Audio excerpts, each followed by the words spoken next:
demonstration of the Pentatonics in A minor. So here we go.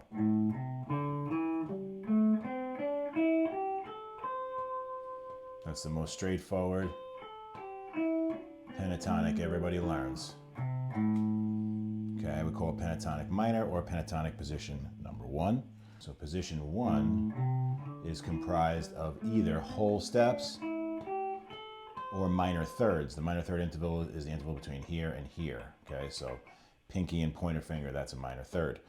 And so let's move on to the next shape here, which is pentatonic major.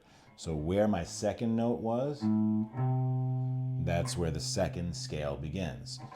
And this is going to be whole step, then minor third again, next one whole step, move up a fret, whole step, and right below that, another whole step. So here's the box. And the goal with all these things is to make it musical in the end. We're going to be breaking open these boxes. So we're programming this just to kind of give you the awareness of each one of these positions, and then you do more interesting things with them down the road. Here comes third position. First 3 strings, all whole steps. E string, A string, D string. We back up, minor third shape there, okay? Then we move up, another minor third, and we finish with a whole step. So if you look at the diagram here, here's descending.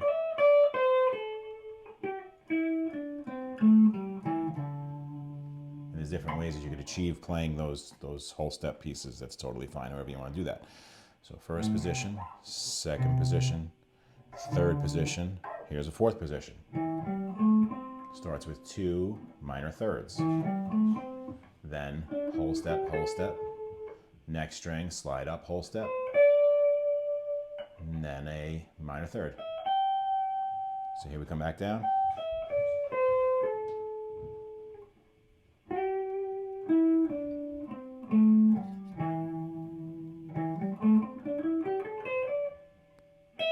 Last one, fifth position. Now you notice that we're back to the octave here. Here we go, up to fifth. Whole step, back up 1, minor third, move up, whole step.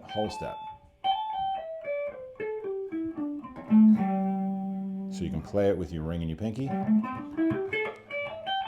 Frequently what I would do if you're playing the whole scale, but if you're just kind of riffing on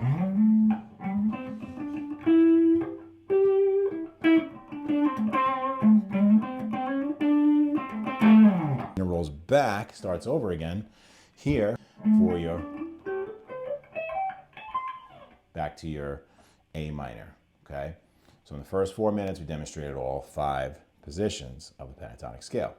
Now, we know that A minor is here, A minor is also here, and so we could also go the other way, and we could go downward or backwards and do the 5th position right behind. So if this was my original first position on the 5th fret, let's move back 1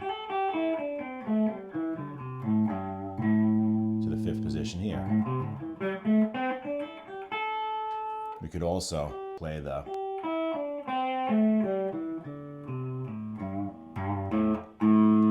fourth position pentatonic right behind that.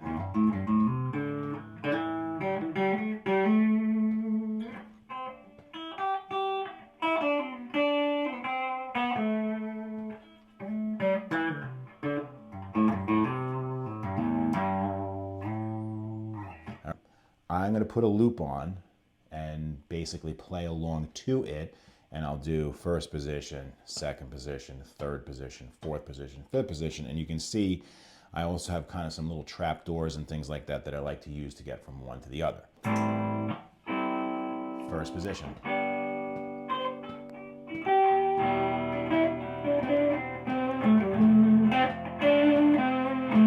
Second.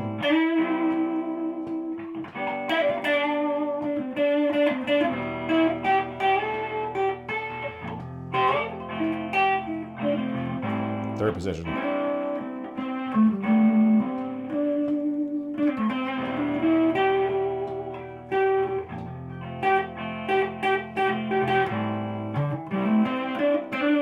fourth.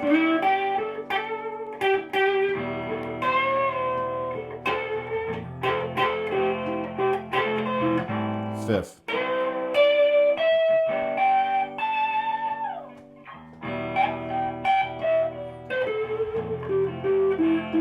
Back to first.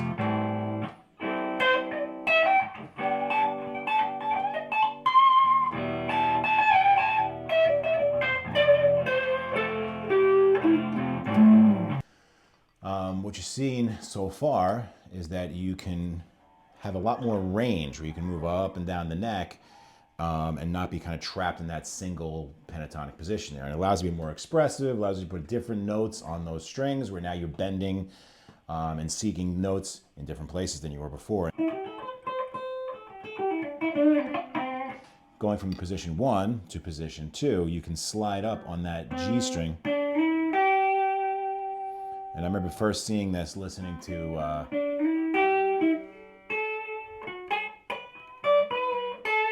AC/DC lick there. So I remember that always seeing that I like to slide in and use that as a bridge to get to position 2, okay? Position 3 is a nice one to run up the, simulating the middle of this. Except it's here on the low E string. So you have that comfort of those speedy.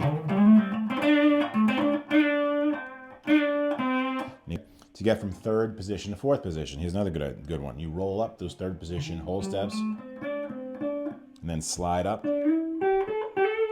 Now you're in the middle of fourth position.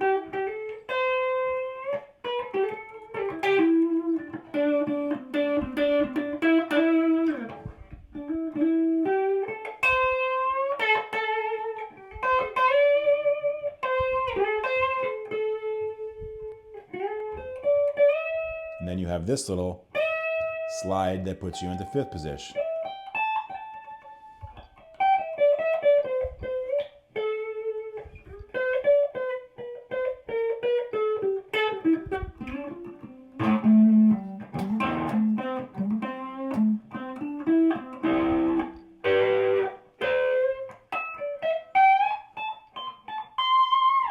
You'll find ways to kind of move your way through them, but those are just some ideas and little ways in which they connect that allows you to kind of slither and slide up through some different regions of the neck and make life more interesting.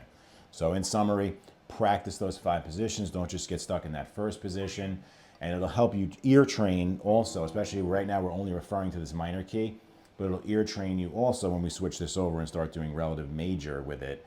And finding those kind of sweet notes that go along with whatever the chord progression is that you're playing. So try this stuff.